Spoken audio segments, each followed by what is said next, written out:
আন্তর্জাতিক ফুটবলকে বিদায় জানালেন লুকা মদ্রিচ। ক্রোয়েশিয়ার ফুটবল ইতিহাসের এক গৌরবময় অধ্যায়ের সমাপ্তি ঘটল। জাতীয় দলের জার্সিতে দীর্ঘ পথ চলার ইতি টানলেন কিংবদন্তি মিডফিল্ডার লুকা মদ্রিচ। 2026 বিশ্বকাপের শেষ 16 পর্তুগালের কাছে 2-1 গোলে হারের ম্যাচটি হয়ে রইল তার আন্তর্জাতিক ক্যারিয়ারের শেষ অধ্যায়। বিশ্বকাপ থেকে বিদায়ের পর অবসরের সিদ্ধান্ত জানান 40 বছর বয়সী এই তারকা। ক্রোয়েশিয়ার হয়ে 201 ম্যাচে মাঠে নেমে 29 গোল করেছেন তিনি। তবে তার অবদানকে কেবল পরিসংখ্যানে মাপা কঠিন।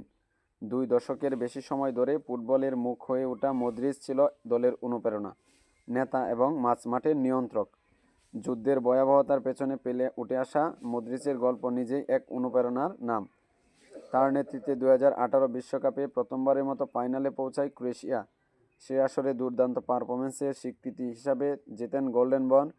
একই বছরে ব্যালন ডি'অর জয় করেন লিওনেল মেসি ও ক্রিস্টিয়ানো রোনাল্ডোকে টানা আধিপত্যের অবসান ঘটান তিনি।